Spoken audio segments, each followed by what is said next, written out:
Welcome back to the French Rugby Podcast with me, Tim Groves, former France hooker Benjamin Kaiser, and ex-Scotland back row Johnny Beattie. Bon année, guys. Is it too late to say that? Mid-January? Probably. Never too late. You have until the 31st of January to say it. It's always nice to hear, best wishes of this, best wishes of that. I think this year it's health, and the rest you can all get stuffed, right? You roll your sleeves up and you just do your own homework. But at the moment it's health for everyone, and that's it.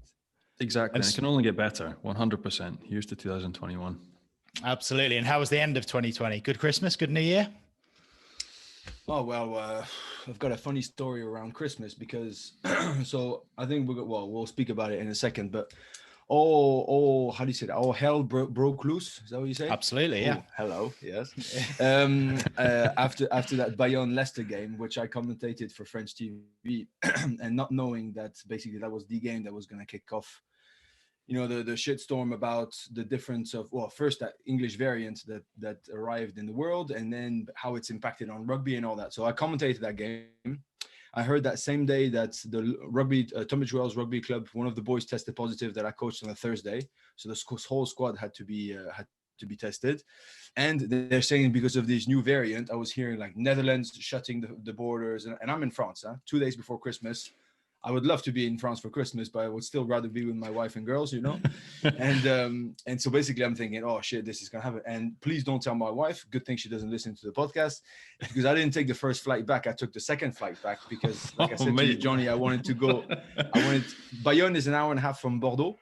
And Bordeaux is where I have my second Inu Park shop that I haven't really seen yet. So I wanted to spend the time to do it. And I'm there in the shop sweating like a piglet because I'm just looking at the news. Oh, France is shutting borders. This is shutting. And I'm trying to call EasyJet to change my flight. No. This flight is being canceled. And that flight is being canceled. And the other one's being canceled. And I'm thinking, oh, shit, this is going to be long. And all of it. And, bipolar me basically texting my wife in the same time. No, it's all right. Don't worry. Yeah, my flight is all good. Maybe I'll get tested here if I can, if I have the time, but, we're all good. And I get to the airport. Hallelujah. Some whatever reason, my flight did go at 6 o'clock or whatever, and it full ram-packed.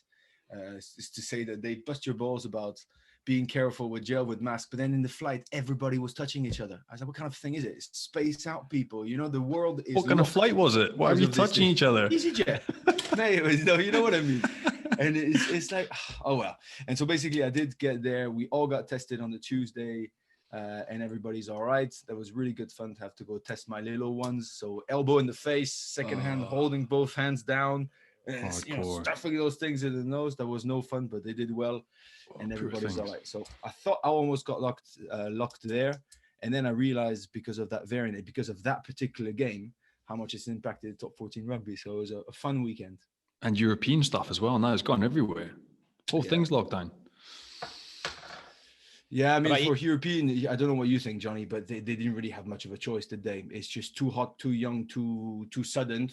And the French government has got to step on it. I think it's a matter. Remember, I always said to you that I really do think sport has got a responsibility to lead by example in terms of not sulking, of being happy. We're there to promote a fun, positive, huge experience. But also they got to lead by example by saying the week when they announce how bad this variant is in England, you're not going to have rugby games where 45 guys travel all the time, where nobody's in a bubble, and nobody's in a bubble. Exactly. And so the weird thing with rugby is you've got this task of inspiring people and entertaining people and having fun and keeping it turning and being on TV and giving some people to watch. But then ultimately, you just said it, you got a traveling band of 50 people who, if it's picked up in a game with one scrum, one maul, they go back home, they see their wives, they see their kids, they all go to the shops, they all go to supermarkets, they all go to school, and it just spreads like wildfire. So as much as, yes, we love to see our sport continue, they had no choice. They've got absolutely no choice, especially with the cross-border competition. That's why looking a little bit further ahead, Six Nations, is it going to go ahead? We don't know, but it was the right thing to do. You had to close it down because it just spreads like wildfire. And that's it. There's 50 of you traveling. It goes exponentially. So absolutely the right thing to do. The one good thing you have to say, in contrast to Premiership rugby, the one thing that I have enjoyed with Top 14 is that they've said, let's use these 2 weeks now. They've acted quickly. Let's catch up on games. Why do you think Don't- I that don't- is? Why do you think they've been able to do that, whereas the Premiership by all accounts, the Premiership clubs have not all bought into that? So, have the top 14 clubs all bought in? Well, I I don't think know actually. I don't know. I think Do you know? Do you know initially- why, Tim? Why the Premiership said no? Not so much why the French said yes. But exactly. why did the Premiership Rugby said no? I mean that. Because in the Premiership, all of the clubs have to agree to it. So we had Rob Baxter, Pat Lamb, Lee Blackett. Their three came out and said they'd really like to do it, but then Worcester have kind of said or inferred that they didn't. And if you haven't got buy-in from all of them, they haven't been able to do it, basically. And why would you not be buying in? So you got to say, so Bayonne, for instance, I take them as the example. They were part of the group that they caught that strain. They now need anything they can in the coffers and to play these games and to play their home games and get points on the board. So they're not fussed about European rugby. And I would think, looking across the water, Worcester would be in the same boat. So what's the difference? Why do Worcester not need the points and they don't want to get up that Premiership, whereas Bayonne are desperate to get top 14 games played and get points banked? That's what I don't understand. Yeah. I think I agree completely with Pat Lamb. With Baxter, they all came out in the press. I thought that was great. And I cannot see a reason, apart from being underhand or not wanting to play games or wanting to pick up 3 points is the only thing that I can think of.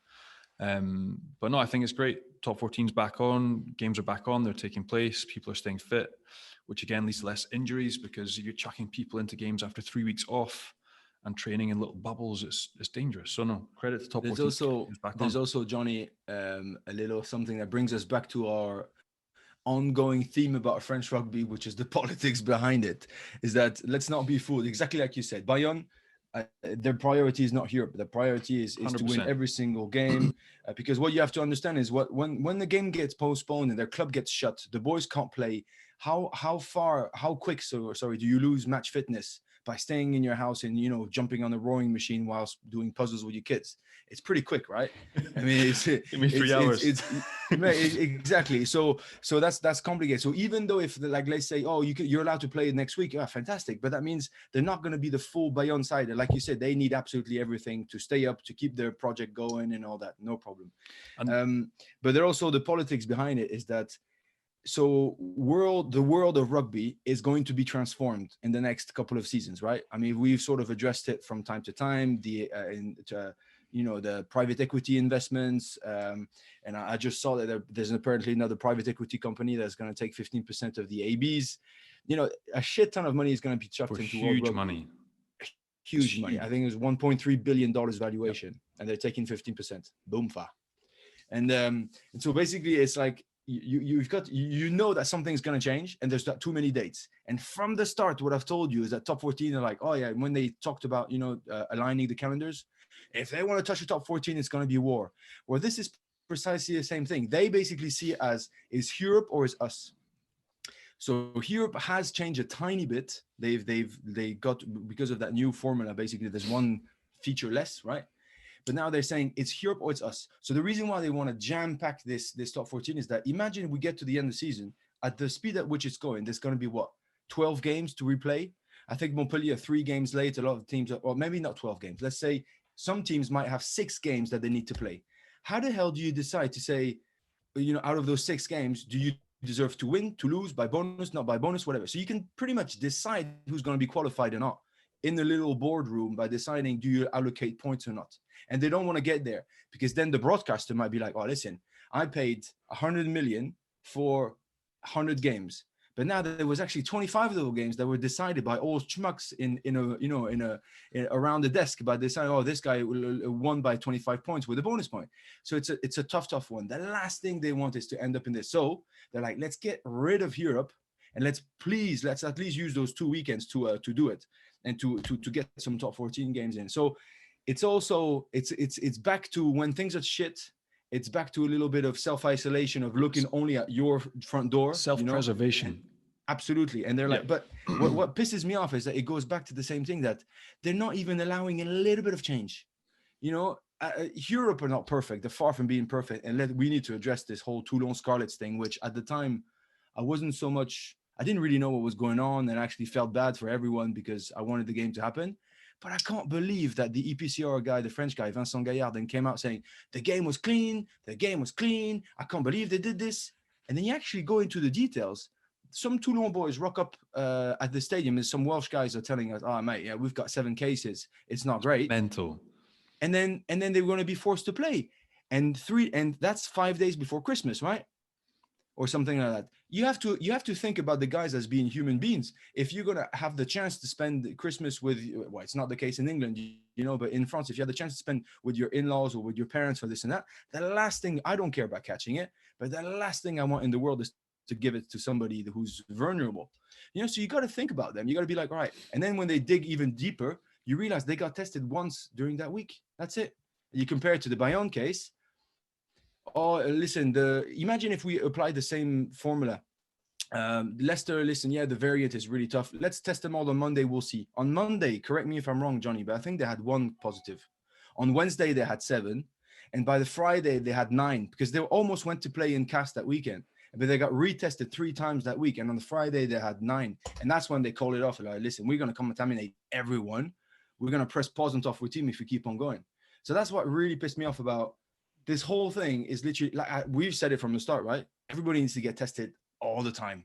On the politics in France, though, obviously there is a timing issue because it wasn't announced until Monday afternoon. So first of all, could it have been done earlier? I know things are fast developing, but could it have been done sooner than sort of 4 days before a team was supposed to play on the Friday? And then you mentioned, obviously it came from the French government, but then you mentioned the clubs having different motivating factors. How involved were the clubs in this? Did it come just from the government, or was there an aspect of the clubs being involved as well? So I don't know how linked it is, but I know that 100%, for instance, like Philippe Taïeb, who's a special character at the best of times, the president of Bayonne, he had no interest in this European stuff going ahead. They don't have any interest. So they've been pushing and leaning on top 14 LNR. And then obviously it's caught wind and the government side has come in and backed them. But there's, like we talked about, there's different agendas. Half of the clubs in the top 14 don't want to play European Cup. They have no interest. The Challenge Cup, they have absolutely no interest. Conversely, teams like Clermont, Benji, fine well, Racing, they'll be desperate to play. So I think half the clubs are going to be over the moon. The other clubs are going to be really disappointed, but it's come from both directions. There's absolutely one half the clubs that have got no interest and have pushed straight from the get-go to get these games off. So I'd say both. And to answer your question, could it have been done sooner? Potentially, but I think like everybody's learning, like it's a process. I think we'd see in the UK, we see in France, we see globally, week by week, things are changing. Restrictions are getting tougher in different countries. The UK now is completely different. Like France is completely free. We can do pretty much whatever we want. That's not to say that the second strain isn't going to arrive and things are going to change, but I think governments, governing bodies are moving week by week and learning and honestly flying by the seat of their pants. I don't know if you think any differently, but they don't know any better than us, and everybody's just trying to do the best job they can. But it's just unprecedented, weird times. But I do think it's great that they got the top 14 games back on, whereas Premiership Rugby haven't done that. I totally agree with you, Johnny. But just to answer your question, Tim, so basically what happened is that after that Bayonne Leicester incident, like Johnny said, Taïeb was absolutely fuming because what people need to understand, it wasn't just a game that got cancelled. The whole club was forced to shut, right? The whole Bayonne rugby, professional rugby entity was forced to lock the door and, to put a seal on it and be like, you guys stay home, do not move. Where, like Johnny said, in France, people are allowed to, with restrictions, with a curfew, with being careful and stuff, they're still allowed to live. They were completely shut, even the back office and everyone, like the whole entity. And so he got really, really pissed off about this, considering that it was put on him. And like Johnny said, because it's not their priority and they clearly want to survive in top 14 first, he said, if things stay like this, I am not, even if we reopen in January, I am not playing the European Cup anymore. Stade Français pretty much said the same thing. So this kicked up a massive fuss. Then there was a meeting, just the EPCR and the league. They pretty much agreed actually to up the testing policy of the EPCR to what is done in France. So basically 3 times a week. It's twice a week if everything's okay, 3 times a week if there's a problem. So it's on the Monday, just after the game, and then test it again on the Wednesday, or is it 48 hours before the game? Or I can't remember what it is. I think 70. And then, once that's done, so once that's done, that basically sparkled a little interest from somebody else. But what happened for this time, which is completely different, it's the first time, it's the Minister of Sport of France who said, not rugby in general, they just said, European traveling or any sporting event, any sporting event against particularly the United Kingdom teams has to stop. That's what they say. So it's the first time that it's the government who's basically leaning in and be like, listen, and that's why everybody then was like, oh, it's no more of the politics or, oh, it's the league, I'm the federation, no, I'm EPCR, it's me, I've got bigger balls than you do.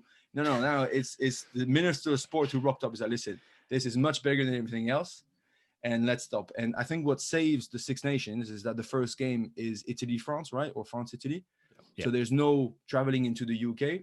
And that the second game then will be a home game for France, or I can't remember what it is, but so there's no traveling to England or to Ireland until the Ireland-France game, which is then will be end of Feb or something. So that's the only thing that's giving a few weeks of breathing space to then figure out what's going on. But so that's the reason why, to answer your question, Tim, it could have not been done before. It's because it's the first time the Minister of Sport rocks up is like, listen, let's press pause now. We decide, and that's how it's going to be.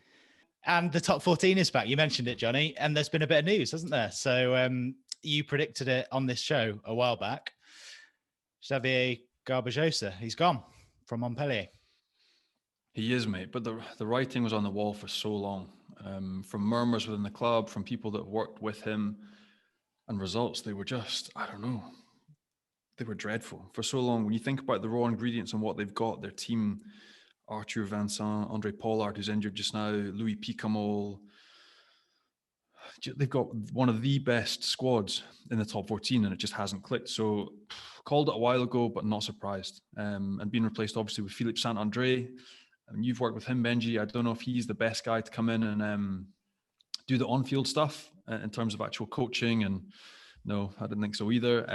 So it's a strange one for Montpellier. And I just feel as well, there's been so many coaches come through the doors and try to change things. I feel like so many people have persuaded Moed Altrad that they could be the person to take the club to the next level, but it's just never happened. And yeah, really, it's just strange. It's a strange club, strange times. It ticks all the boxes, should be wonderful, but it just hasn't worked. So be interested to get our guest on and catch his thoughts on it, because he's much closer to it than we are. You teed it up nicely, Johnny. Our guest should be able to give us a little bit of insight into the situation in Montpellier, hopefully. So let's get him on now. It's former Montpellier coach and Scotland and British and Irish Lions second row, Nathan Hines joins us. How are you? Very well, gents. How are we? We're good. So just fill us in. Where are you now? Where are you living? What are you up to? I'm in beautiful Cheshire. Well, not so beautiful. I went for a run this morning. It was hosing down, but that's pretty much every day. So my family and I are here, locked down, homeschooling, Zooming, like everyone else. So just adapting to everything. But happy to be back in the UK. The kids are happy to be back at an English-speaking school, and so it's all good. You mentioned you went for a run. Has Johnny got you signed up for Doddy Aid, putting the miles in? Johnny tried to recruit me, but there's no way I'm joining his team. I'm in Team South. Obviously, because I'm from Gala. Mate, you're the biggest nomad I've ever met. You're 100% Team Exile. There's nobody more Team Exile than you. Mate, when I first came to Scotland, I was at Gala, and they embraced me, and I embraced the culture, and I couldn't join any other team. It couldn't be anything to do with the fact that you've seen the stats as well, Nathan, and you realise that Johnny's team are lagging behind quite a bit. Well, Johnny knows me as a player and a coach, and I've never looked at a stat in my life. So, but no, Team South to support, not just to support Dotty, but yeah, I think Jim and Johnny are on the Exile team as well. Are you on the Exile team, Johnny? You are, aren't you? Yep. Yeah. Head of recruitment, no less. Head of recruitment. I know, but why aren't you in the Glasgow team? Are you ashamed of that? No, not at all. I'll always be part of Glasgow, but I think right now my current situation, Nathan, very, very much in exile. Plus, I think they were absolutely bombing, and they were trying to drag in anyone they could, and that was it. They were happy to have me. So that was the reason why you tried to recruit me. You're bombing, and you tried to recruit anyone you could. Mate, I'm just trying to help a struggling ship, and in the end, we're raising money for fantastic charity, so it shouldn't matter. Exactly. I don't know why we're fighting. No, we're not. we're not fighting really, are we? We're just bickering like brothers, aren't we? Like teammates. Nothing's changed. Yeah, exactly. Well, I'm in Team South also, Nath. Oh, because I you're got just recruited confused. by- You're confused is what you are. Hang on, let me finish, because I got recruited by Rory Lawson. So I don't care about where we are. I think we're all, brothers of humanity. And so when he asked me to do it, I joined because I know he's gonna run 15 miles a day, so I can do my 500 yards and I'll feel a chip in. The shops. And it's When all Andrea good. sends you out to I get count the shops. steps going up and down to grab a coffee from this two-story high house. I think I should get a star for that. I completely agree that we're all doing a great job, Johnny, but it doesn't say a lot for your title as head of recruitment that neither Nathan or Benji are on your team. They'd already signed up, mate. It's a lost cause. It's a lost cause. Anyway, speaking of recruitment, before we got you on, Nathan, we were talking about Montpellier and Xavier Garbajosa leaving the club, and obviously you were there and you overlapped with him slightly. So just give us your take on the situation. I mean, it was not surprising seeing the results that they had. So it was a bit of an awkward one, really, because he was recruited with Pepe Lafont, who came in at the same time. Pepe left the club as well 2 months ago, and just I think after a string of bad results, and the president Ultrad just decided that the only thing he could do was to let Xavier go. I take us back a step, because obviously you arrived at the same time as Vern. You finished top at the top 14. You lost the final against Cast. You were absolutely flying. You pretty much won every game at home. You were killing it. Go back to before Garbajosa. Why was Vern let go? Well, it's a it's a long story, which starts. So you're correct. Yeah, we killed it in year one.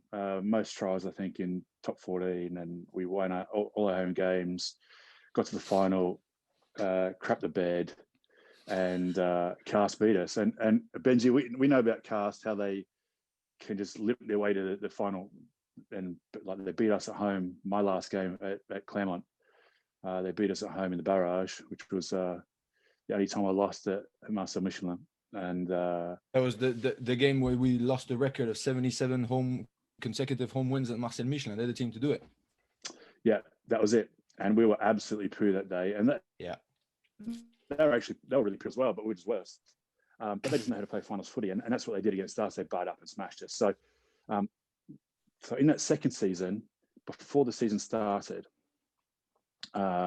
we had Cast our first game, year two, after losing to them in the final. It's everyone, it's Canal Plus's dream to have the finalists play, and the president has a presentation for us on the Thursday, basically asking us why we lost the game the year before against Cast. So first home game of the season after we lost the final against the team we lost the final to, and the president says, lads, what's going on here? Why are you so rubbish? And then obviously we lost against Cast at home in game one. And then I think we weren't going too well. And what the catalyst was for the president, I think, was that we played a game against Perpignan at home. Perpignan hadn't won a game because they got promoted in top 14. Right. They hadn't won a game all year, and they beat us, which is obviously an amazing place to be as a coach. As an assistant coach, you just sat back a little bit like, oh. No, not really. I mean, because the scrum got pumped. And the boys were looking. We had a meeting in the change room after the president was there, and he's like, guys, what's going on? And then I think that was a little bit too much for the president. But in the background, I think the president is, he has got a lot of cash, obviously, and he's got all his advisors, and he listens to people. And I just think that he knows a lot about business, but takes advice about rugby. And I don't know how or why, but he just lost faith in Vern, I suppose, or just starting to get the ball rolling and seeing if he could bring someone else to help steady the ship, whether that was someone that's given that advice or not. Like I don't know. But he's pretty impatient, the president, so he wants results quickly. And I think that's been a bit of a problem for Montpellier. You play there, Johnny, so he wants to win the championship, and he wants to win it pretty quickly. But I think that was the catalyst. So we were ninth, I think, and we played Perpignan, and that would have been February.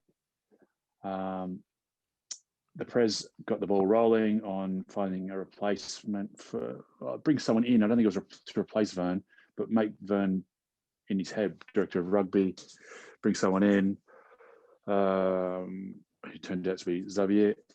But what happened in the meantime between that game and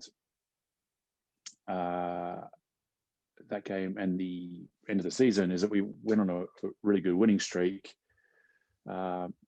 where we finished 11 wins from 13 remaining games, and we finished on the last day beating Clermont at home, Clermont in Clermont,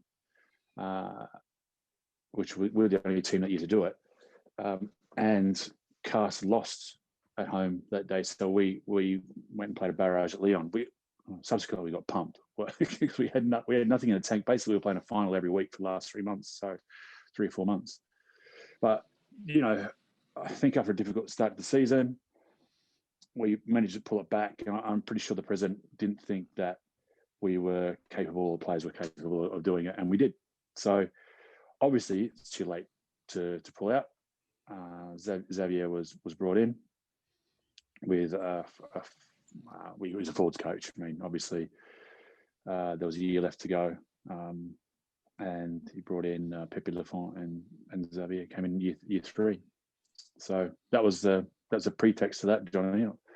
Is that mate, comprehensive? Filling some blanks. Yeah, but I love, like, obviously I've been there as well, and what I get with Moed is you've obviously got this man with incredible wealth, incredible amount of business ability, acumen, get up and go and start. He's a lovely bloke as well.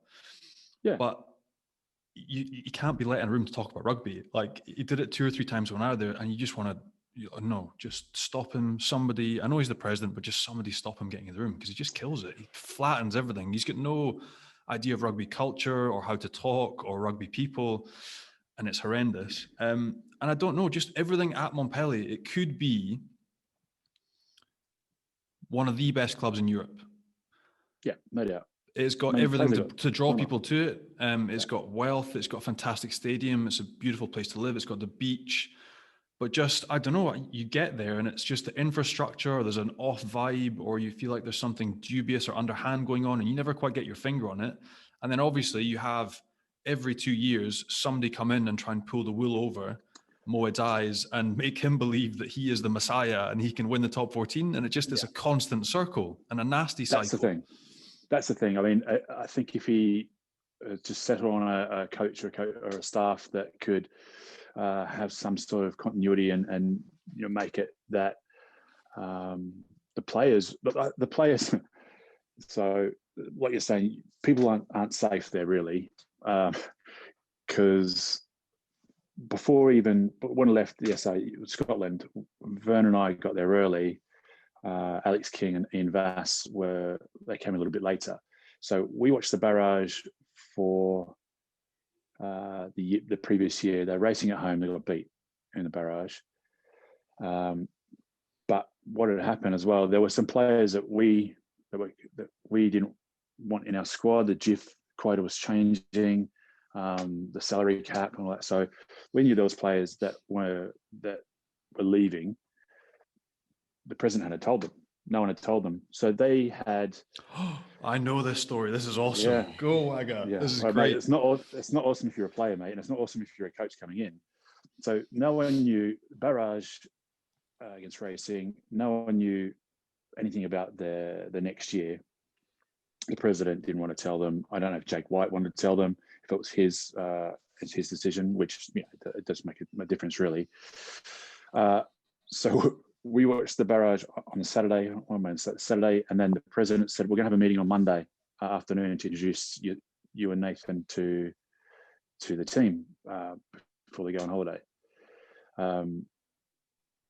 We didn't know that none of the players that weren't going to be there the next year hadn't been told yet. So the players had a barbecue organised for the Monday, and it got out in the press about players leaving or being let out of their contracts. And some of the players were having food, and they were looking at the phones going, mate, what's going on here? And then they're going, oh, and then they got a tap on the shoulder from the director general at the time and said, oh, can we have a chat? So obviously it sort of blew up then that the players found in the press that they were being let go. And like you're saying, Johnny, it just has no, I mean, rugby, there's feeling in rugby, there's managing people and we're most people have that respect where oh mate, I'm honest. Honestly, you tell me how it is, and then we can get over it. But mate, that was quite tough. So I remember getting to the stadium. I think it would have been about 3:00. I see boys living in their cars, and then basically the shit hit the fan. And then the president had a meeting with the players, and Van Rij there. He's introducing us, and one of the most awkward meetings I've ever been in my life, where guys have just been told, guys who've just been told to leave, they're not coming back to the club, and then not knowing this months in advance where they could find a club. They've just been told, boys, you're not coming back. The remaining players are really annoyed that they've been told the way they have been, and they're pissed off with the president. And the president goes, okay, boys, so that's happened. We're moving on next year. Here's these two coaches I want to talk to you.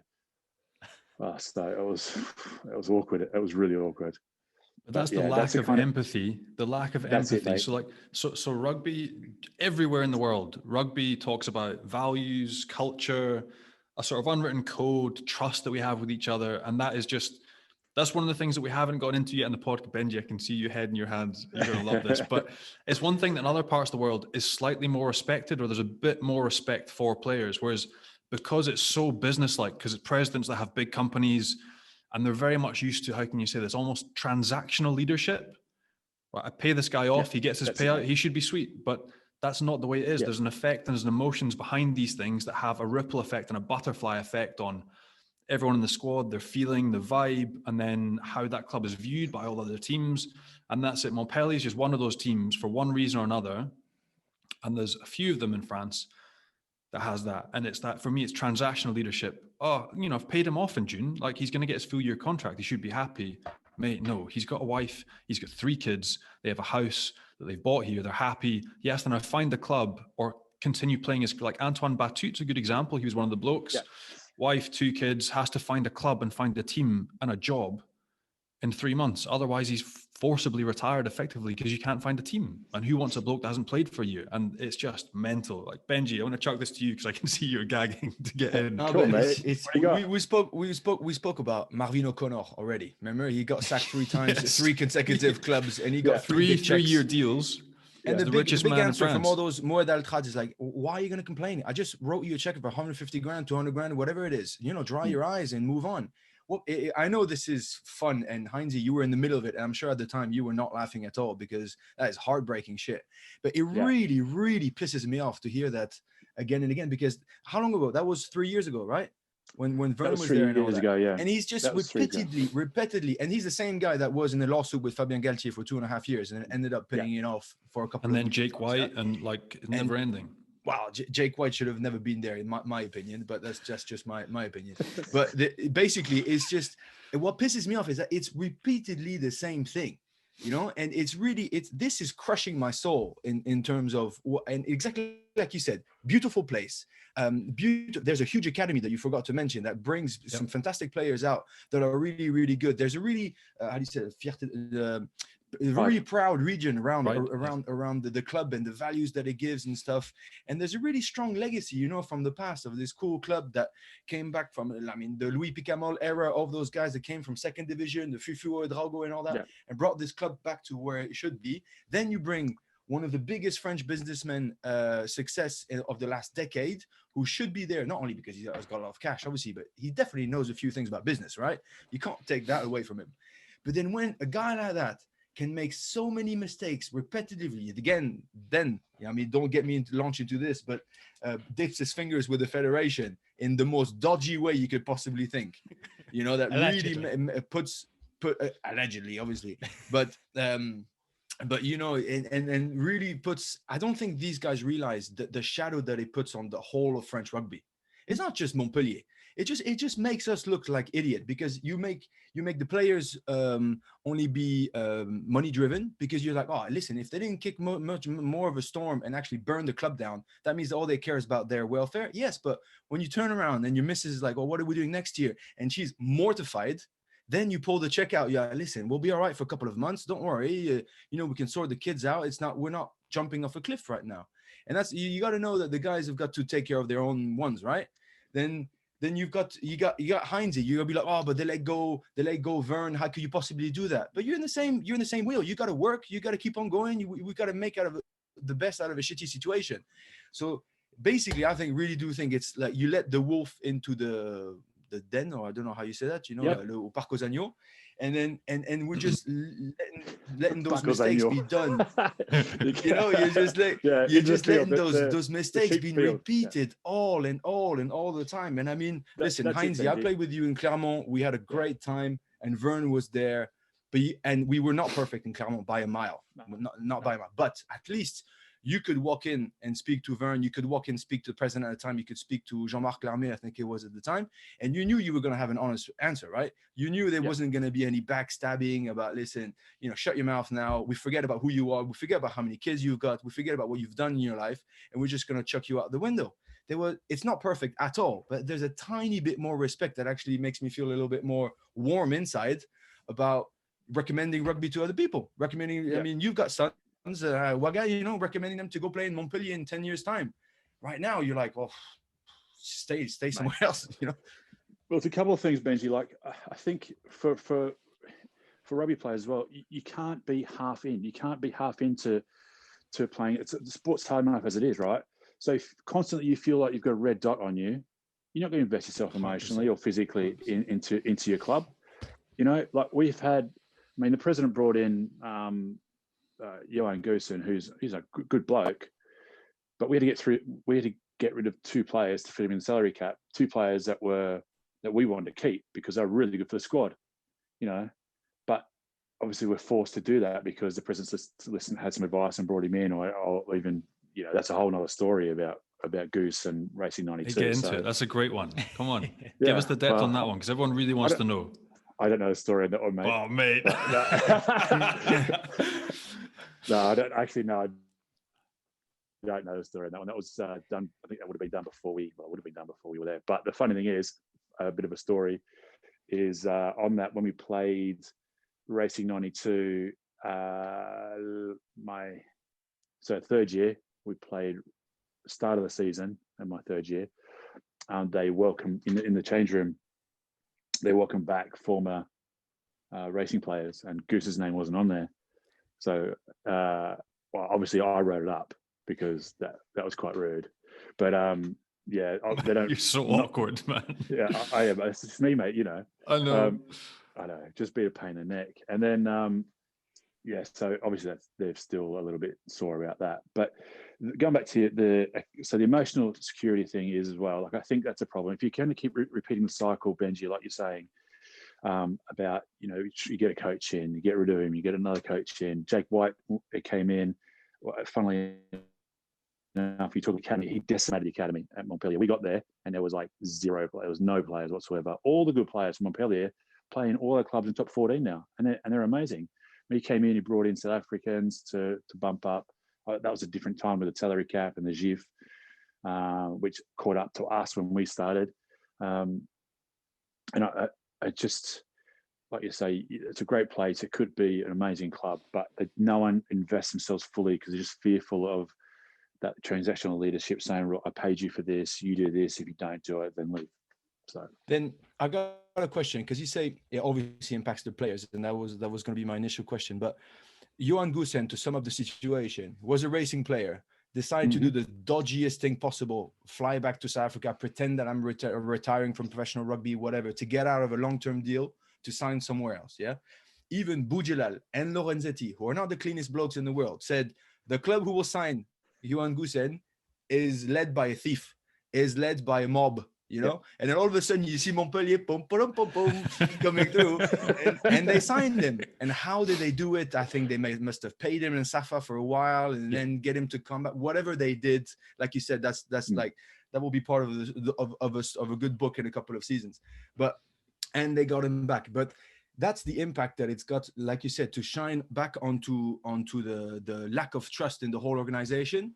Because, you know, if you're part of the club that does that, you're like, oh shit, it's us again. If you know that the president comes out a statement saying Nathan Hines has got nothing to worry about his job, you know, he'll be fine. And 3 weeks later, he's sacked. That's what he did to Garbajosa, right? After the Fords coach got sacked, he did the same thing to Werner. So that basically you cannot trust. So my question is, there's zero trust from the players to the president, for sure. So like you said, they're le cul entre deux chaises, the ass between two seats. They don't know where they're going. You know, they're a bit scared, and obviously that impacts their full commitment to the team, to give your soul and your passion and your heart every week in, week out, for sure. But does it also shine on you guys as a management, as a coaching squad? Because you're basically the link between the president and the players, right?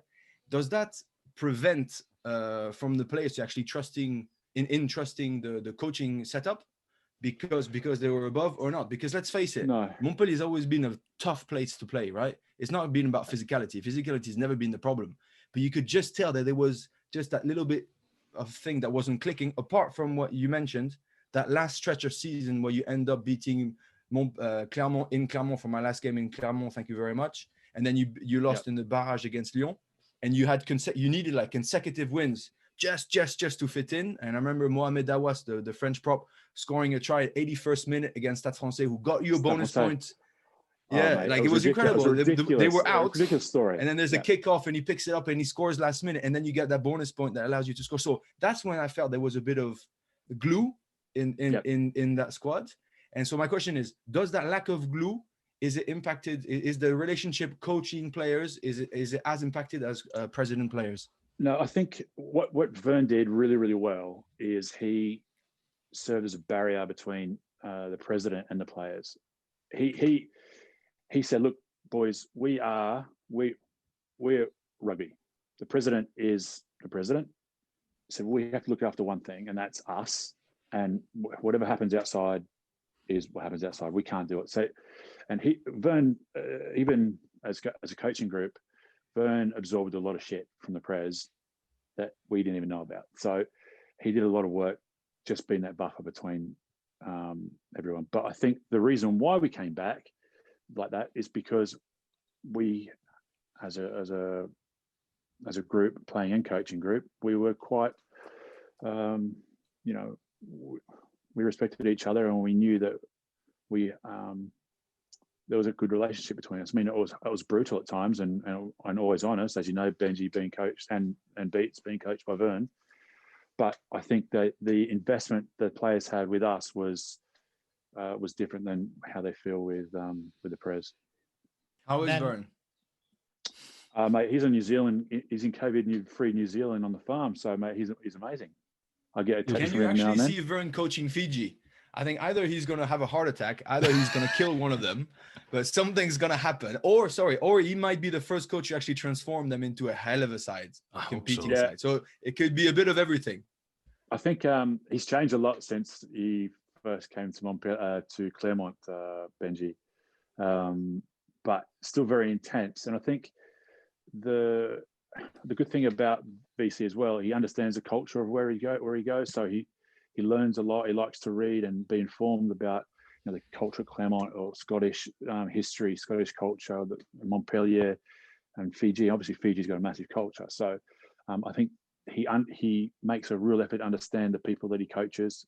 And I think it's good for him as well that it's international. So it's not week on week on week on week on week. But he loves coaching, and I was part of the coaching group on the successful Barbars tour. I was going to bring that up. Yeah, no losses. At some point, if you're part of the shit every time, Wagga, you got to look at yourself, mate. I have. Don't worry, Benji. I have. Don't worry. Every day. So that's another story. We'll go into that later. But we had a lot of Fijians group, and they they're really a pleasure to coach. You know, they're open and they love rugby and they're respectful. And I think Vern will be he'll do really well in engaging with them and upskilling them and you know, getting them to play decent rugby. So I'm happy that he's got the job and that he can still coach, especially after what happened at Montpellier. That's the crap bit, is that we talked earlier about players getting careers ended. That is the danger of the volatility. That's probably the biggest single factor that I didn't want to coach, was the volatility of coaching staffs and presidents in France. I think if it wasn't for that, I would have quite enjoyed it and given it a stab, but you just couldn't bank on the fact that you couldn't get 3 months into a job and you'd be sacked and have to move your family again and again and again. And I'd had enough of it during rugby and didn't want to do it as a coach. Yeah. Mate, you touched on something really interesting with Vern, and it's the psychological aspect. Like, I would say he's weird. Like, most people that have been coached by Vern would say he's a weird guy, but he's a good guy. He's a straight guy, but he's a little bit weird. And it's the psychological aspect. I love that. The way he came into Scotland and he'd be like, no, boys, like, obviously, because it's there's like Glasgow, Edinburgh, your little bubble. Your strength is that you know each other. You tap into the fact that you're clans and you know, like, he was really good and adept at mentally getting involved with whatever squad he had and bringing the best out of you using different things. That's what I loved about Vern. He also nearly broke me, though, in that you said psychologically he is tough, but psychologically there's different ways of dealing with different people. And I remember, I think it was my second last Six Nations game. I think he did break me, actually. I think he was the last coach to pick me and he was the last one. But we were in the tunnel and he was like, oh, Beats, can you come in here and we'll just have a chat? And he took me into, you know, in the tunnel at Murrayfield, you got all the names, everyone's caps, and then there's that little like boot room where the coaches change their boots before you go out into team run. It was change room 3. That's the one. Yeah. So he pulled me in there and he was... Now that I think it's a massive change room, they've eaten that up. So, yeah. He pulled me in there. This is my second last game, Six Nations for Vern. He was like, is there any chance you could watch Fritz Lee and play a bit more like him? And that was it. He obviously was or he wasn't getting what he wanted. He was like, mate, like, if you could watch Sergio Parise or Fritz Lee and just try and be a bit more like them in the way you play, like, I'd really appreciate it. And that was it. 2 games later, never seen again. Thanks for coming, Vern. Thanks for having me. Man, he absolutely broke me. He's definitely got his own management style, mate. I was speaking to my mum the other day, and I told her about Xavier and stuff, and she said that, you know, it was good. He helped you, you know, build your confidence. I said, Mum, Vern didn't help me build my confidence. Vern made me build my own confidence, because that's the way he does stuff. You know, he's you know, he's brutally honest and he does it from a place of love, and well, most of the time. But everything he does is what he thinks is the best for the team, and that's, you know, sometimes it's hard to hear. I mean, brutal, mate. Coaches' meetings were brutal as well, mate. You think you had it tough as a player? That's different gravy when you're one of his assistants. But the thing is, he just wants you to be better.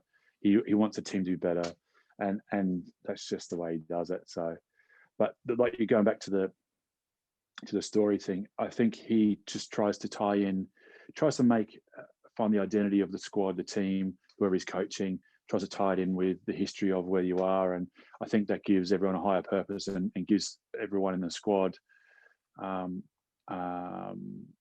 you know, sense of something bigger than themselves. And I've got videos that our analysts put together when we're with Scotland, just about Scotland, you know, and about being Scottish, and it makes you cry every time you watch it, because you just have that feeling. And it doesn't matter if it's what video it is or where you are, that emotional lever is something that Vern's really, really good at.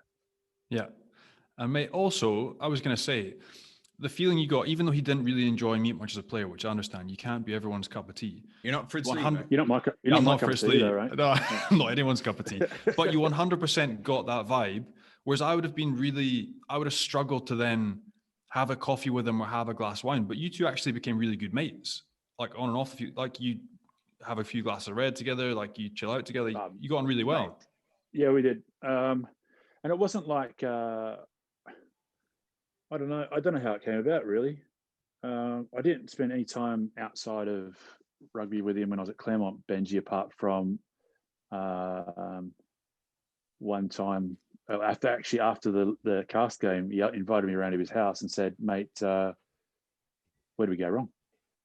You know, and that's the other thing I haven't mentioned. Vern's always looking to get better. Like, he wants you to be brutal with him as much as, well, that's a different story because you can't be brutal with Vern, but you've got to.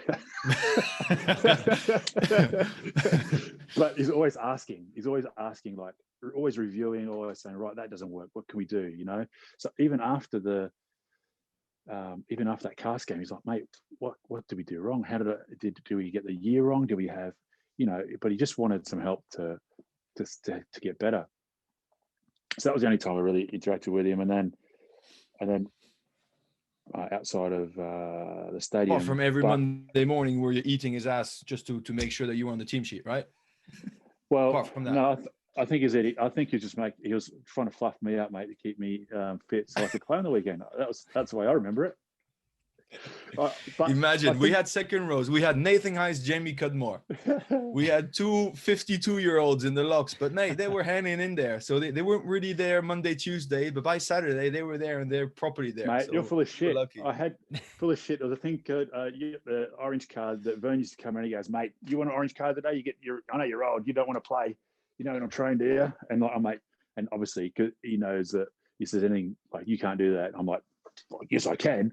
So I think I missed two trainings. And had a broken toe that I had to get an injection for to train because I couldn't walk without it. I had that twice. So but he's like, mate, you can just stay in, mate. Just stay in. You and Jubon can stay. That all the time. I know. He does that all the time. He's poking you, mate. He's poking you, but which works with some people and doesn't with others, but definitely worked with me.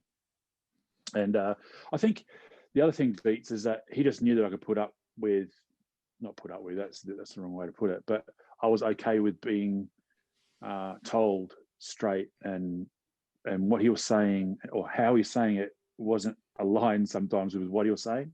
So I could separate with the brutality of what he was saying and bring it in and say, okay, this is what I need to do. But I think that's why we sort of got on okay.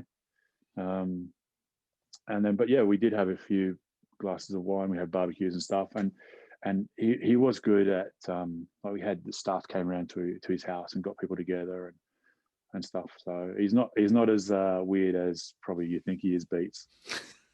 He's just he didn't want to talk to you. I don't blame him, mate. He's really close to Fritz Lee, though. He's really good mates with. I don't blame him either. Yeah, had him around a couple of times. And you've spent most of the last 10 years with him, with Vern, Nathan. So has he tried to take you to Fiji or not? No, mate. No, he hasn't. So obviously he's learned that I'm crap at coaching. So that's why I don't do it anymore. No, he's got some good assistants. So way better than me. Jason Ryan from the Crusaders. He's doing the forwards. And also he's close to home as well. So that makes it easier for him to talk to. But yeah, he hasn't. I've spoken to him, obviously on the Fiji, the Barbarians trip, as short as it was, but yeah, nothing to do with Fiji. How gutting was that trip? The Barbarians trip and the way it all unfolded, and mate, it's just disappointing, really, wasn't it? I mean, we all signed up to the week in the rubbish hotel that we were staying with and drinking together in the team room. We signed up for that, and then it's just disappointing that the players felt the need to go outside of the hotel. So disappointed for the guys, the Fijian guys who the first time out of Fiji, they come to London, play a game against England, and they get told they can't play. So I was really gutted for them. But yeah, it was a bit.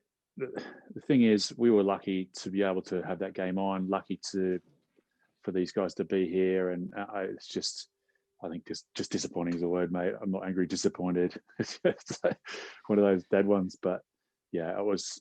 The other thing that really made it difficult for me to watch, especially when I saw the video on Twitter. Is that the boys having a great time, like having drinking games and stuff. But that would have been awesome if it was but it would have been better if it was in a hotel. Like why couldn't we done it there? You normally sneak out of the hotel because you want a beer and the coaches don't let you. But when you're on the bars and you say, boys, let's get stuck in the beers and have a chat. That's the disappointing thing as well. And you've given us a good insight into what Werner's like as a bloke. Presumably he laid the rules of the bubble out to everyone very clearly. How did he take it? Yeah, he was bitterly disappointed, like myself. I mean, he didn't. The Barbars made it very clear before you turned up the rules and regulations. And Monday they got told exactly what was happening. So the night, Vern's an early sleeper, especially he was a bit jet lagged from New Zealand. So I was up when the security guard told me the boys had been out. So I was like, oh God. So I had to put my poker hand down and get up from the poker table and sort this out. But so we had to go wake him up, and he thought we were joking at the start because he would never have thought that would happen either. You put your trust in people, and you think that they'd be able to follow through. Yeah, but he's just barely disappointed. Obviously, we had to try and get 12 players, as it turned out, with 13, but 12 players on the Thursday before the game to replace the 12 that had been out. We managed to do that, and we found out there was another player that, the RFU on the Thursday, so they couldn't, on the Friday, so they couldn't do it because it was too much of a risk. But, we had to pull it together. And I think that after that effort, the second effort to get everyone back, get the players that had to leave back in I think he was just really disappointed that he couldn't give the opportunity for the guys who managed to stay in the hotels and follow the rules. Yeah, we've drifted quite a long way from Xavier Garbajosa there, but going back to your relationship with him. When you left Montpellier, obviously you did overlap with him for a while. You've spoken publicly about how you weren't compatible as blokes, but definitely as coaches. So just give us an insight into how it all unfolded with you leaving and what your relationship was like with him. I mean, from the start, we had a camp in Tignes and we drove up. And look, it's difficult. So we knew it was a bit of a shit sandwich that Xavier and Pepe were coming in. We knew we had 1 year left. We knew Vern would be moved upstairs, but we're like, okay, well, this is a situation we're in. Let's just do this because it might not be that bad. He might be all right bloke. He might have some good ideas, and we've done a lot of work in the 2 previous years. We found out what worked, what didn't. We knew the players really well, and then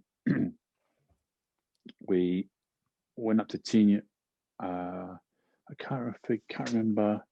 They left early, so Pepe and Xavier left early in a van. We drove up in vans, the coaches, and the staff drove up in vans. They took one. They stopped off at Grenoble for lunch, which we found out at the end afterwards, and we got there, and Pepe and Xavier were working on their game plan, and Vassi, the defense coach, and I turned up. All right, gents, how we doing? And they're like, yep, good. And then it was clear from the start that they were like, Xavier was trying to piss on his patch, which is fine, but we didn't really include us at the start, saying, well, boys, what look, I can't say for, but if it was me, I'd go in and say, I'm going into 2 coaches that are already there. We're sort of a little bit gun shy because it's a bit of a crappy situation. You'd find out what worked, what didn't, try to make us, bring us on side, manages of people, and trying to get the best out of us, knowing that we're probably not going to be there in a year, and he could use that to be better for the team. Whether obviously it didn't work out that way because he was like working on stuff, and we tried to have a team a coaches meeting, and it ended up being that they're telling us what we're going to be doing, and so it was pretty clear from the outset. And then there was not much bonding going on. I think we'd climb up a mountain in Ting and we'd come back down. And this is the kind of thing, we all know about rugby. Like, we do something hard, we have a beer together, like whether we're playing on the same team or on a different team. So we climbed this mountain, which was the team we're going to do, but we send them up in gondolas, and the coaches, right, we said, we'll do it. And came back and went down to the cafe on the lake there. Right, boys, let's have a beer, end of a hard day it's been. And we all had beers, and I think Xavier had a Carrier and Pepe had a Coke, and you're like, oh, okay. And then he told the boys they couldn't go out for a beer after training. This is obviously pre-COVID, so that's when you could interact outside your room. So and I'm like, oh, so it just became awkward right from the start. But and we're like, okay, fine. Like, we could, maybe it's just because he's new and he doesn't really know us and stuff. But it didn't really get much better from there, to be fair. But sounds crap. Note to all the coaches out there: if you go to Tignes with your team, Tignes is in the French Alps, right? And there's a fantastic setup in the summer to train, fantastic facilities. When you go, definitely have a few beers. Remember the Clermont season 2 years ago where they were really shit after I left, obviously. One of the big issues was that they didn't have... shit where you left, mate. They were good when you were there. They basically had the same issue as that a big long day. Franck was scared because a lot of leadership had left the team. There was a lot of youth within it. It was the World Cup year and all that. And after a big massive week and stuff, there was there's a fete. There was a, what do you call that? Like a festival, a regional party, or I don't know, you know how you call that in Tignes every year. And that was in front of their hotel, and the boys were allowed one beer and then go back home. And that created frustration and this and that. Oh, you're not allowed, and we don't understand. We're not kids. And at the same time, once you train hard, you deserve your treat and all that. So basically, long story short, whenever anybody goes into a camp, if you want to build a team, I'm not saying get absolutely trashed, and get absolutely mental, but allow your boys to have a few beers. It's a big part of rugby, right? I think it is a big part of rugby, and that's we did it after every game. Beats and plays with Vern after every game. We had a beer together, and at least one beer together after a game, just to reconnect after doing stuff. And I think like Ian Vass and I ended up being like, we went out that night and had a beer because to get some conversation, to relax. Like, we didn't have to have a beer to talk, but just get out of the hotel and talk about the day. And it was pretty rubbish, mate, to be fair. And the boys sort of knew it. They knew pretty quickly that they knew the situation we're in anyway with new coaches coming in. But that was the hard bit for us. Well, Vassie ended up going to Northampton in November because he fell out with Xavier, because Xavier tried to change the defensive system, and obviously, questioning Ian on his defensive system and trying to change it, where Ian's responsible for the defensive system. So if he but then he had another opportunity in Northampton, so he left in November, leaving me on my Todd with 3 French coaches, which was amazing, and pretty much hating life. Ended up being I didn't. Even when Vassie was there, talk about the racing game. They changed the 3 coaches, so there was even that at the time. It was Pepe, Xavier, and Julien Thomas who finished playing, and he was sort of assistant coach with us in the second year, and he was sort of gravitated towards the French coaches. They changed the warm up, they changed the way we did like a boost before you do your pre-match stuff, changed all that stuff. And Vassie and I didn't know, so we turned up at the thing and they're doing all this stuff. I'm like, mate, did you know anything about this? And they're like, no. So they had meetings then about changing the stuff that we didn't know about. Obviously, I found out that they had selection meetings without me and all sorts of stuff. So that sucks. It was pretty good. But again, the proof is in the pudding. Obviously, he's been sacked, but his inability to co-work or think of the greater good, and his fight to sort of micromanage or control, he's been sacked. So yeah, do you know what I mean? And the product that he came from La Rochelle, where with Patrice Colazo, they played from some fantastic rugby, but none of that shone through at Montpellier. I mean, they were was going to say they're garbage. I can't say that they're garbage also, but the rugby they produced was poo.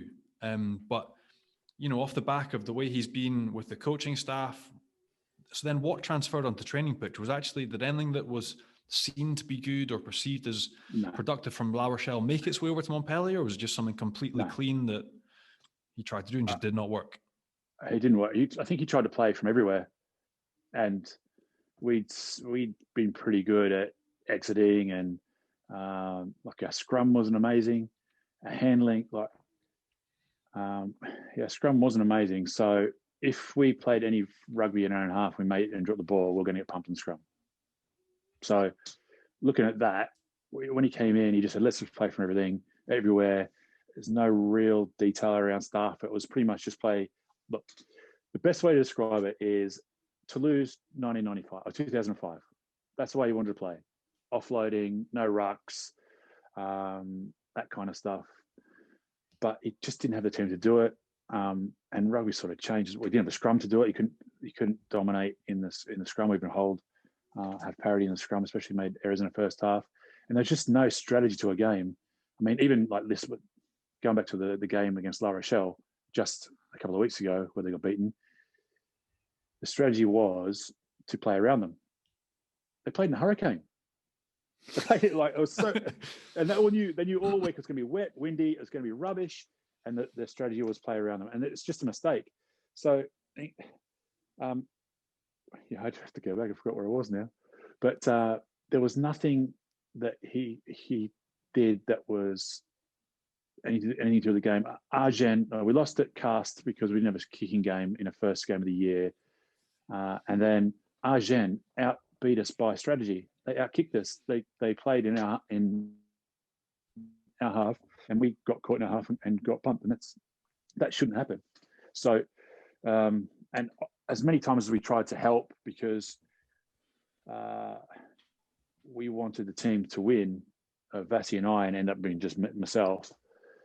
We wanted success, and we could put their personal stuff aside, even though that it's difficult to work with people. You try and put that personal stuff aside, that just so we can win. And I think a lot of emotional energy from myself and Vassie was right. We're getting nothing from this part of the coaching team. We've got to get to the playing side and be sort of like be the buffer between the shit time we're having and still trying to keep them motivated and keep them on course to perform. So that took up a lot of energy from us, but in the end, it was pretty poo. I think one of the lowlights for me was I think it was about 3 games in, and had a meeting. I think we lost 2 lineouts in the attacking 22, and bearing in mind, I think we were like second or third.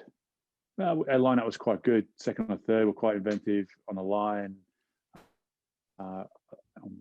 like going into score.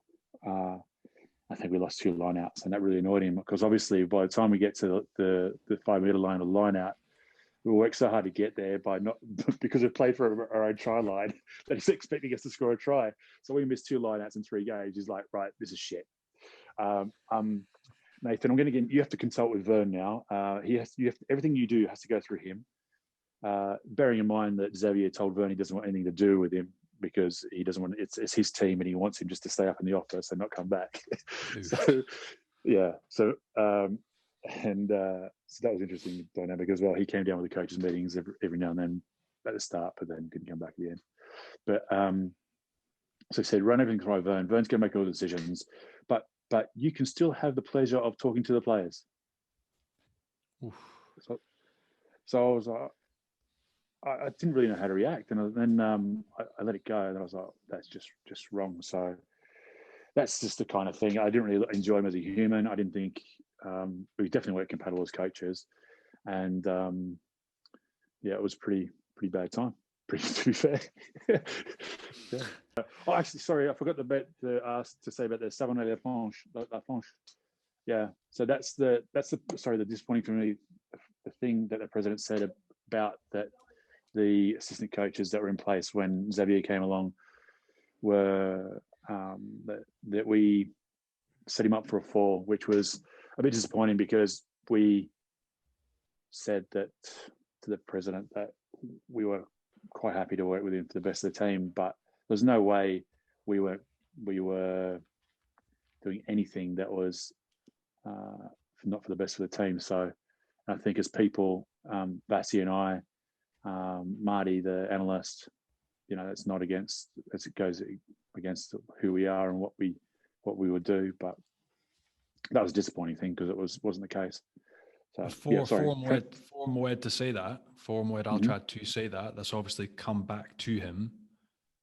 Oh, definitely, yeah. Garbajosa. So why wouldn't he say that? So that's fine. Exactly. In the same time, you could see. I mean, I was always amazed with Galtier. Remember, in the whole lawsuit, he said, "I asked Fabien Galtier to do me an explanation, to write me a report on the explanation why the team wasn't doing well." So, okay. Then he did the same thing with Vern. I asked Vern to actually address me in a PowerPoint presentation or to send me a report about why is the team blah blah blah blah. And then same thing that you mentioned it earlier in the chat. I asked Xavier this and that. So basically, I think he's only doing it to cover his ass legally. In case there's a lawsuit, he wants to be like, listen, I have actually asked him to, he did not produce it. That's it. Remember, because that's the excuse he got for sacking Xavier. He said, I sat with Philippe Saint-André and Xavier, asked them to produce a report. They didn't. So he's only trying to do this. So basically, long story short, I think he's just trying to cover his ass, right? So by asking those things, it's the same idea. And I don't really care what they say anyway, because the thing is that you got to be comfortable with what you do, who you are, and what you put into your anything you do. And I know, and Bassi know that, mate, we did everything we could to make that team successful, copping all the shit from Xavier and the president. And I like the president, but some of the stuff that he does cause you problems. But and that's the good thing about the team we had that started and finished is that everyone just put in 100% for the team, and whether the coaching staff was the one that we started with or not. So mate, I'm not really bothered about the comments about all that stuff because I know the truth. So going back to better times, let's talk about your playing days briefly. Because you obviously moved over to France and you were successful with Perpignan and you won the top 14. But there's a story there, isn't it? Because you left there because you went on the British and Irish Lions tour. You couldn't play in the final, the last stage of the season. So just talk us through what happened there. What happened there? So the year before, so 2008, was Christophe Pourqueux. He led this huge remontada. I don't know how you'd say that. A comeback for Perpignan. They had basically a camp in the mountains. Benji wasn't team. It was Matamal, I think. And they got on the steam and came together. They had a fight against Stade Francais, and that was a catalyst for coming back and getting into the finals that year. And fighting has always been one of the recipes for Perpignan, just so you know. So when we got to the finals, we played in Marseille. We played against you. You played that game, did you, Benj, for Clermont? No. Were you too young then? No, I was in Leicester, actually. I was in Leicester. So we played Clermont in Marseille, and it was 36 degrees. Jacques Brunel was a coach at the time. He put me on the bench. I was raging. I was raging. So he goes, yeah, but Christophe, I'll put Christophe in. I'm like, well, okay then. Vern was coaching again for Clermont against us that day. And it was probably the first time I met him, actually. And he's like, mate, why didn't they pick you? I was like, well, I don't know. They put Christophe in maybe because they thought he'd be, anyway, so I was still a little bit bitter from that, really, from being benched and being pumped by Clermont and Marseille. And so when the year after we were winning the league, Dan Carter, fire starter, was at the club, even though he was injured. And we were definitely going to make the finals. But because it was a Lions year, Geach was coaching, and there was sort of whispers that I might be in with a shout. Geach did ask me if I was picked, would I choose staying to play for the finals or go to the Lions tour? And I said, well, I would go Lions tour because that I played rugby till I was 68 years old, and I was probably 40 then. It was never going to happen again. But at least I might have another shot at winning top 14 if Perpignan by chance got to played me in the finals or got to the final and won. So I said I'll definitely go, and that's something you just don't pass up, So I went on tour because we met up in mid-May, went on tour, but during that time, Brian O'Driscoll said to me, look, Michael Checker has been in touch with me and he wants to know, would you be interested in coming to Leinster? I had 1 year left in my contract at Perpignan, and I was like, why wouldn't you want to go to Leinster? Great team, but I've got 1 year left. But that year that we were successful in 2009, Chris Custer was coming out of contract, and he's like, they didn't want to resign. Perpignan didn't want to resign him, and I think he went back to Glasgow, didn't he? Beats, I think, yeah.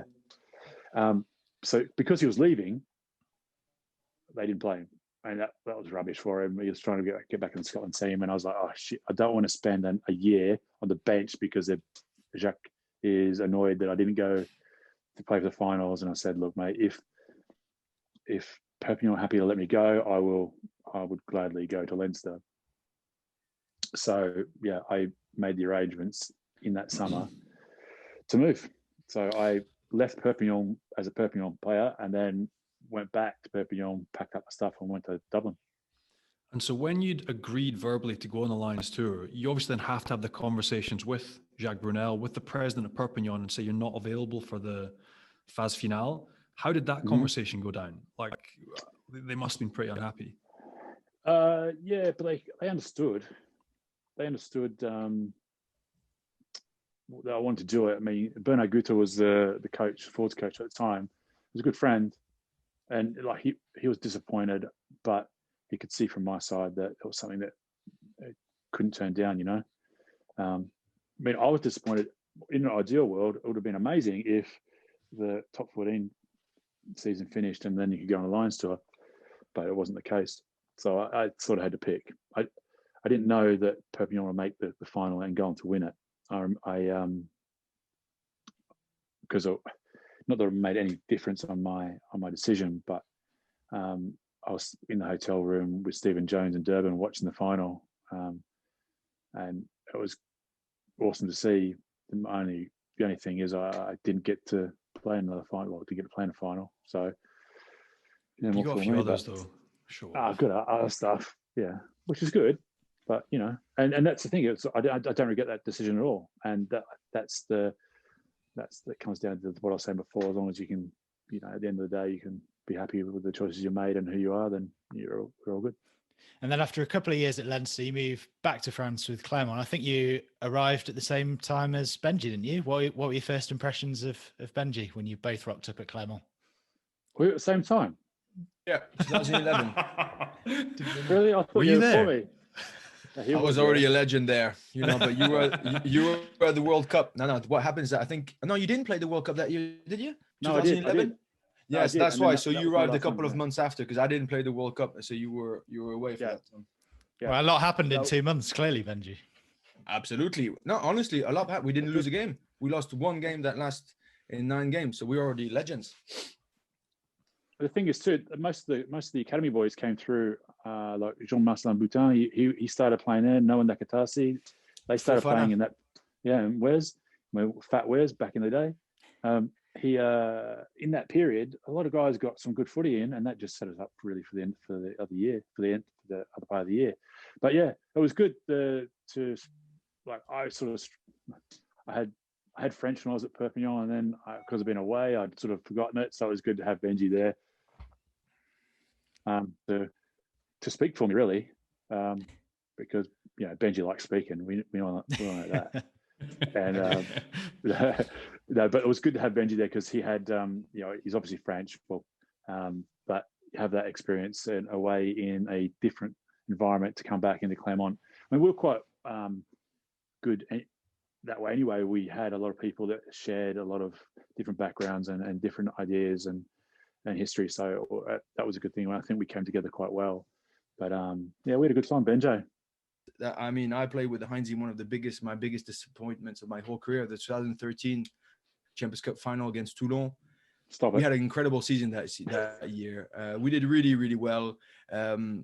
Everything was going for us, and we lose by 1 point. You know, that Dylan Armitage waving at Brock James, and it was we were the better team that day. It just so happens because because we did underperform, because one decision of a ref. You know, rugby's like this, and we never really recovered from that. But that was one of the biggest disappointments. Like you said, things really clicked. We had some incredible wins. I mean, we beat Leinster in Leinster, and I remember that was a big game for you. Smashed them, and we absolutely smoked them. And we were really, you know, putting some big moments. I mean, it was a really incredibly enjoyable time at Clermont, when you know that you want to compete for every game, and you know they're going to pick some guys from everywhere in the world to actually do better and better. And we just didn't deliver completely to win in the title together, but it was still extremely enjoyable, like you said. Yeah, it was. And that final two was pretty poo, and that sort of knocked on into the next week, then against Cast, and 100%. that I remember that training week was probably the weirdest training week I've ever had. It just was so flat, and I didn't really have much confidence going in that game. But yeah, that was a real sore point in that final. To be fair, BG. Thanks for making me depressed. That was one of the lowlights. So give us, on the flip side, give us the highlights of your time in France, Nathan. In France, asshole. Yeah, well, that was ridiculous. That was another low light. So that was after the quarter final against Leinster. We got beat in Bordeaux. I was having a fantastic game. Anyway, Vern takes me off, but I got smashed off a kickoff, and my rib was a bit funny, and I thought, well, my rib is a little bit sore, and Vern's getting old. Maybe he's just gone a bit demented, and he forgot he's taken me off. Put Juppie on, I think Julien Pierre on, but I tore the rib cartilage, and I didn't really know. And at training the next week, Lionel Four landed on me, and like my rib cartilage is separated from my rib, just gone like that, and it was sticking. It was like stuck, and I couldn't. I just lied there. I couldn't move. I couldn't do anything. I just went, asshole. That's all I could say. And I couldn't even get up. Couldn't walk. And then obviously Benji's there pissing himself. T. Paolo is just pissing himself as well. And I was like, Yeah, and then T. Polo turns around and looks at the physio. I think there's something wrong with his asshole. And so basically everybody called him asshole until the end of the season. But he's just there complaining about his rib cartilage. And T. Polo, who was, the former hooker from Crusaders, really lovely bloke, really great in the changing room. He just turned around, physio. I think there's something wrong with his asshole. Yeah. And I heard that. I'm trying not to laugh. I can hardly breathe. And I'm like, but honestly, one of the most painful things in my life. But not the thing. The clinic's only 200 meters up the road from the training field. So I managed to get up and shuffle my way into the clinic. By that time, I'm white as a sheet and wanted to throw up. Oh mate, it was painful. That was really painful. Sounds like a real highlight. Real highlight. No, well, Benji, apparently, so you've asked what my highlight was. Apparently, that's a highlight of Benji. Yeah, see me in intense pain.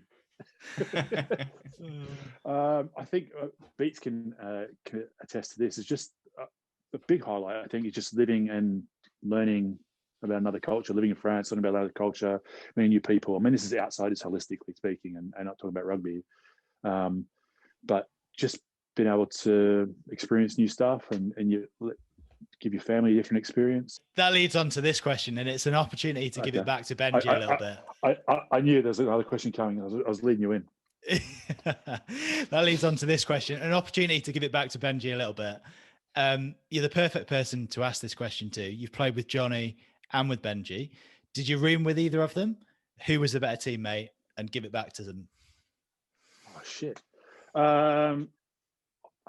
The good thing about, I'm going to do this politically, right? I can't remember. We've roomed together, eh? Bench and Beats. Yeah, we would have. Yeah, obviously it's memorable because I don't remember doing it, but which is a good thing. Which is a good thing. right? Because if I did remember, that means bad. you're doing something wrong. Exactly, because you don't remember the good rumors, you remember the bad ones.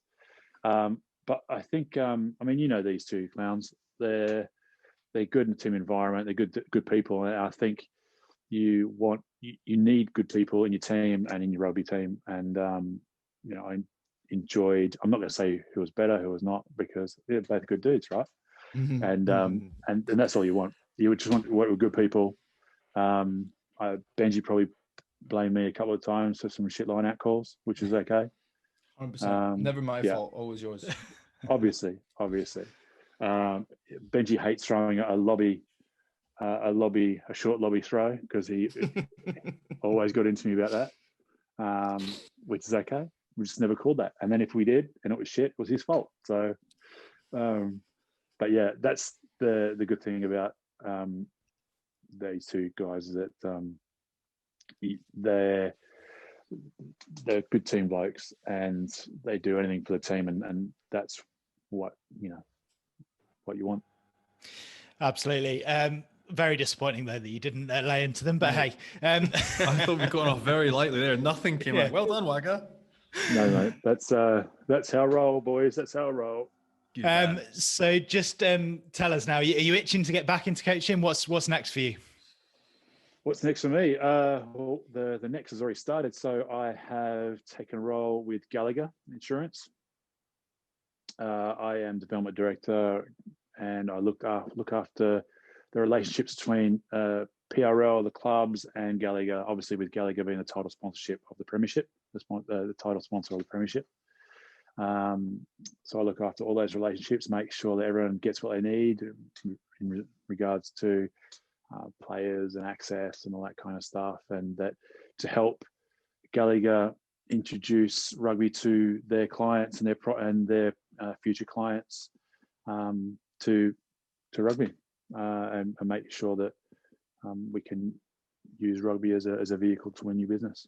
So that started. Obviously, it started. I'm in lockdown, so it's been a little bit different. I'm not saying it's, not exactly difficult. It's just a bit more of a challenge to meet people over Zoom and get time in the diary to speak to people. But it's much more enjoyable to get to rugby ground and pretend that I'm actually doing something, but I'm not coaching or playing.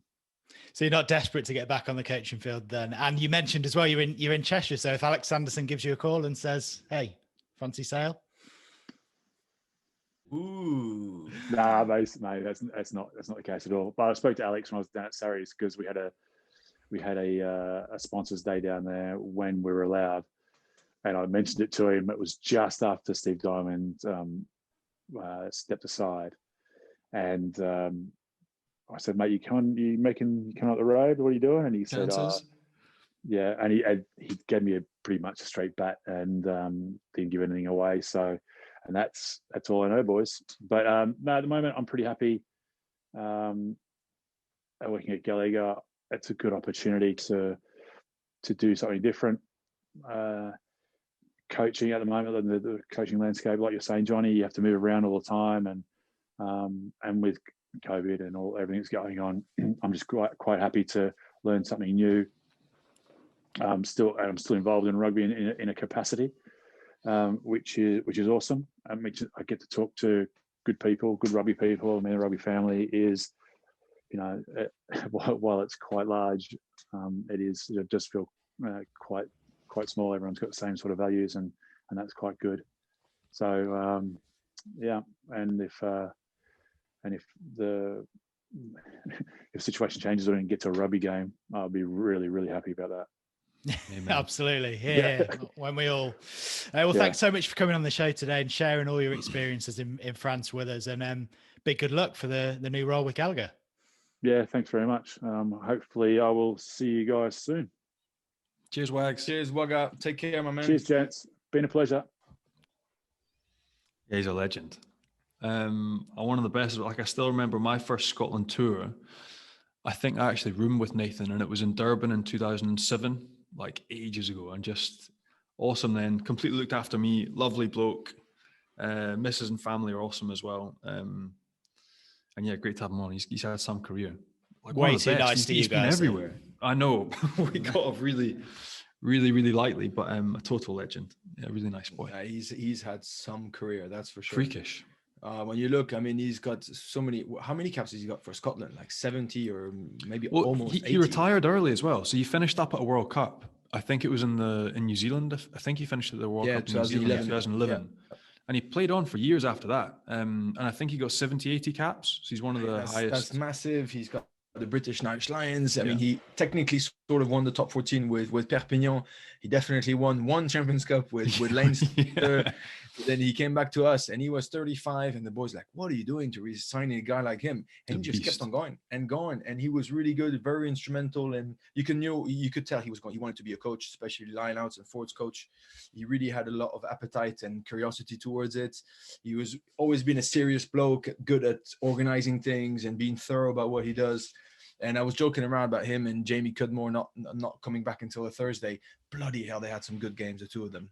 Yeah, they were just incredible. They were about 150 years old combined, but the two dinosaurs. They were good. They were good together, and they really, the both of them. Jamie, maybe not as much as Waga, but they really stepped up in the big occasions. Jamie was always good. He was always ruthless, always a monster. But really, he like I mentioned when we had him, that Munster game that he really lined up Polo Connell. Hines was the same. Hines loves Heineken Cup and Champions Cup, and every big occasion. We played Toulon. He wasn't the same player. We played Champions Cup. He wasn't the same player, and that's when I really recognize greatness. Is that whenever you think the guy is limping from Monday to Thursday, and you're thinking, "Wow, he's too old for this," but whenever the big occasion was there, he always, stepped up and was there and ready to deliver big performances. A huge fella who could cover a lot of ground. He was massive. Line out. I don't think people realize how big he, like you say, Jamie Cudmore and Waga, but like the bulk that they had in terms of muscle bulk and the athleticism. They were unbelievable, the pair of them. And like you said, like the platform, I think of Waga and I always think back to like big stages, Clermont, Stade Marcel Michelin, and the things that he was doing. Like the images, remember of him like holding down 3 Ulster players, being an absolute pest, a complete mutant, but just beasting people, and he did it consistently. He was a machine. When you almost influence the refs to change a rule, that means that you're doing something right on the pitch, right? Yeah. He was doing what is he? 6'6"? Yeah. I don't even know, 6'6". Something like that. But he would just around the rucks grab as many guys, because technically you could. If somebody was grabbed by somebody in the ruck, he was part of the ruck also. But at some point, he was obviously taking it a little bit far. That he was holding 2 guys with one hand, one with the other, and falling over. He was with his 2 feet holding a fourth guy, and to the point where we had to have a meeting with the refs in Europe, saying, "Listen, none of that, because Nathan Hines, where is he? Yeah, come over here, right." What you're doing, that's it, because everybody's copying you and it's becoming a street fight. So let's cut that. So that's a big testament to how influential he was. Big guy. Obviously happy with his role at Gallagher, but surely we'll see him back in coaching scene as well. I'd say so, yeah. I hope so. The thing is, Gallagher's an awesome company. Like they've got Hugh Vivian, Jill Douglas. Like it's a really big rugby company now, obviously based in insurance. They're everywhere, but like he's such a smart, charismatic bloke. He'll be amazing for Gallagher, but like any club would be lucky to have him. Like in the Prem now, if he wants to stay in England, to have him as a forwards coach, he'd do really well. He's just such a good man. And then we need to talk about, are you allowed to, we talked about being a forwards coach and talk about lineouts and stuff, but are you allowed to lift the ref up in the air to celebrate a win? So I'll give you my feeling. I'll give you my feeling of it. So Nevers was so chuffed to win in Béziers, because obviously it's a tough, big old win. And the last decision of the ref was going to be the decision maker to allow the try or not from Béziers, whether they won or not. So he was already dancing around the ref, waiting for that. You saw his face, and then it's just a genuine, childish, stupid reaction. Okay, but it's genuine and kind and funny and passionate, right? It comes from the heart. It's not, he doesn't want to hurt them. He doesn't want to be angry. It doesn't come from any bad side of his heart. So I would forgive anything. To be honest, is what I said last week on French radio. I was more pissed off about the reaction of the Béziers players. Yeah, look 100%. at them all the way around. They're all going up to the ref like I've never seen it. Like what I hate about football. When I see those guys sprinting and coming to the face of the ref, I started screaming and stuff, and the ref is there, poor thing. I mean, I would distribute some red cards if I was a football ref. Like, don't even get close to my face. You're gone. and all those busy guys are we allowed to do this? Are we allowed to do that? And even though it doesn't change the faith of the game, because the try was not meant to be allowed, they're still there to complain. So I'm like, listen, this is not rugby.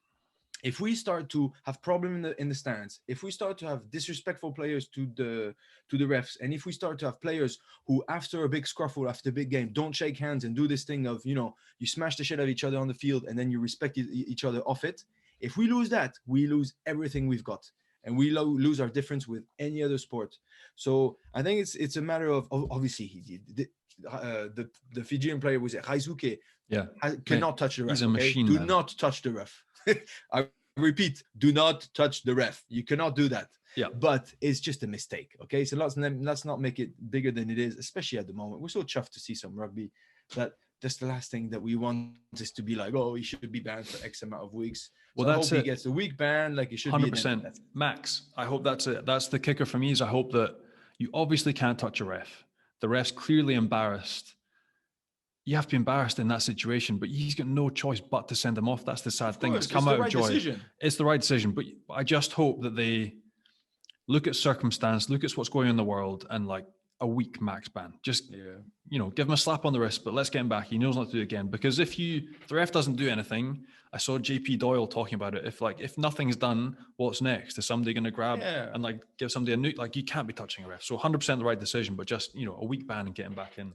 He's learned his lesson. It won't happen again. I know for a fact that the ref went into the Nevers change room after. It's funny, the ref went into the change room almost to address it, and he looked at the guys like, "Come on, what have you done?" But almost wanted to apologize for giving him a red card. And before he said anything, the Fijian player came over and apologized. He said, "Listen, I'm truly sorry.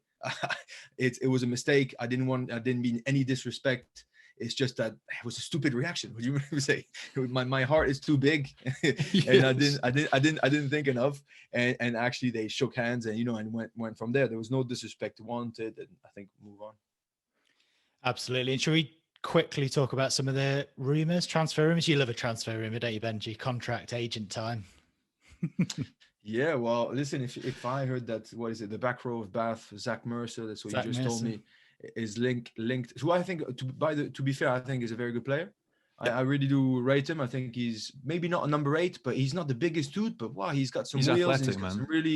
He's got some real ability. I really enjoy seeing him play. It more disappoints me to think, what the hell is wrong with Bath? I mean, how could they not keep their quality players? They've got fantastic players all around. They could have Underhill, Mercer, and Faletau, and they're just constantly in the middle of not really performing and being good. And especially players don't want to stay. So I think, is he from there originally? He's a bit from everywhere. So his dad was my defense coach. His dad was my defense coach up in Glasgow, and so Gary's the dad, Zach's the boy. So Zach, Gary was a leaguey and he played down south in England. So Zach was born down south, but then finished his schooling up in Scotland. Okay. And like you said, really talented player. I think he played maybe Scotland under 18s and then went to England under 20s.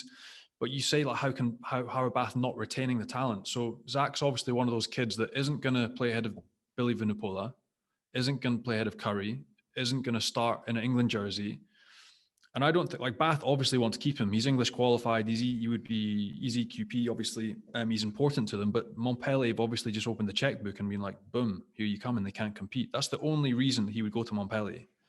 Yeah, but you always have to counterbalance the money with the risk that he's taken for his career. That, like we said with Hines, we spoke about 2 hours about the lack of stability of this club. So he might take a big check and have a bit of sunshine for a while, but he still needs to play, enjoy his rugby, 100%. Build himself as a player. That's it. So he's saying goodbye to his English. Any hope he had or had retained of playing for England is gone. That's gone, shredded. You then go to Montpellier. Yes, you take a nice paycheck. You live in the sunshine, but you temper that with you're under Philippe Saint-André. They're in dire straits. They're second bottom of the top 14. It doesn't look like the quality of the rugby is going to improve anytime soon. For now, Johnny. You said Philippe Saint-André. Philippe Saint-André admitted that he's only coach until June. So the guy is signing with a coach that doesn't even need. Well, obviously any coach would like Zach Mercer, okay, but maybe a coach would want to come with his own number 8 or number 6. You just don't know. The uncertainty is a huge risk. Although maybe behind the scenes they've already got a coach in place who said, I want to bring this guy and it's part of the project. We don't know that. But if you're Zach Mercer, you're signing in blind faith purely for a big paycheck. In my opinion, it's a bad move. And what about the slightly off the wall one? Israel Folau to Toulon. Any truth in that whatsoever with all his baggage? I don't know, mate, but I want to see him back in Union, like in spite of the scandal and what's gone on and points of views and religious. Won't get into it, but mate, he's one of the best 15s in the world, and I think there's one place that you can go and be forgiven, or people are less politically correct. Benji, I could say, like France in the top 14 would suit him down to the ground. He'd be exceptional in France. He's obviously the Catalan Dragons and doing really well in league, but it'd be great to have him back, and Toulon would be a great fit, 100%. Yeah, it's one of them. I think he can believe whatever he wants as long as he doesn't offend others by expressing it. Actually, I really don't care. I think we're all completely different. We all have the right to believe in whatever we want. It's just the offense given by expressing it in such a harsh way. Even though you have to understand, if that's his belief, that's his belief. No problem. He's obviously, like Johnny said, one of the most incredible, talented fullbacks or just backs attacking style rugby in the world. So you want to see him on the field, right? My only issue is that the club that's going to take him is going to have to open the checkbook, because he's going to have a lot of offers from a bit of everywhere in the world. And I just hope that he picks a place where it's not only going to be about the checkbook, but he's actually going to be able to enjoy his rugby, enjoy his time. If he's lived in Perpignan, he's starting to love a little bit the French sunshine, then going to Toulon will be extraordinary, and they will allow him to be, like you said, to be a bit loud and a bit crazy. But for Toulon to do that, it's going to be a matter of salary cap that then we're going to have to address. So I'm excited to see him play in top 14. If he decides to get in, not put a leash, but understand that what he says can hurt and can be sore for others, and actually take a decision that will be beneficiary for his well-being, his career, and just to see his God-given talent, because he can be extraordinary. And just finally, anyone know what's going on with Gabriel Ibitoy? Because Agen don't seem happy with him. Do they? Is he going to Montpellier? What's happening with him?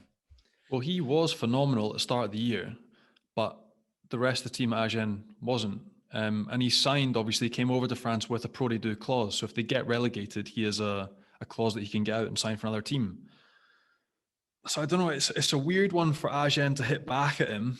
When actually on the field, he produced the goods, and he was one of the few shining lights of that Agen side. I don't know. It's just bad for him to play out in the press and to be slacking him off for looking at other teams. That's clearly the realistic situation that they all find themselves in. The club isn't in a situation where they can retain him for next year. He's played well. He's going to attract offers from other places. I don't know what you think, Benji, but we spoke about it. For one, the whole Agen season, unfortunately, is a shambles. They haven't won a game. It's very, very complicated. They got in a fight coming back from a European game that they didn't, because guys were pissed on the plane in front of some young fans. So the season is not going well. The coach got sacked. Then another coach comes in, and then the president is disappointed with it and picks on player. Not doesn't pick on player, but like states the names of guys he thinks are not performing well and not giving everything for a jersey, and pull them out of the squad. And then, but that's the general atmosphere, unfortunately, at Agen, which is not going well. They're going to get relegated, and things are not going their way. And on top of that, this summer, remember when he signed, we said it's a funny signing for him to take a big risk to go to Agen. And he's very good. So, like Johnny said, he's going to attract some interest. I think maybe he lost interest in the Agen season also, because he was expecting a lot more. Maybe got some poor advice from his agents or in his decision makers. So I don't think it's very extraordinary to see him being linked to other clubs. I think Bayonne came to the charge to try to get him during the season, and then Montpellier as well have done it. So I think he's going to leave, and basically the club's decision is, because we're going to get relegated, if you're going to leave, you might as well leave now, save ourselves a little bit of cash, and sort out the solution now. Excellent. Thanks, Benji. Thanks, Johnny. Good to be back, guys. I missed you both. It's good to be back. Good to be back. Have a good day, guys. Enjoy. Looking forward to next week. Absolutely. A big thanks to Nathan Hines as well, and for all of you for listening. Make sure you hit subscribe, leave us a nice review, and we'll be back with another episode next week. Cheers, guys. Cheers fellas.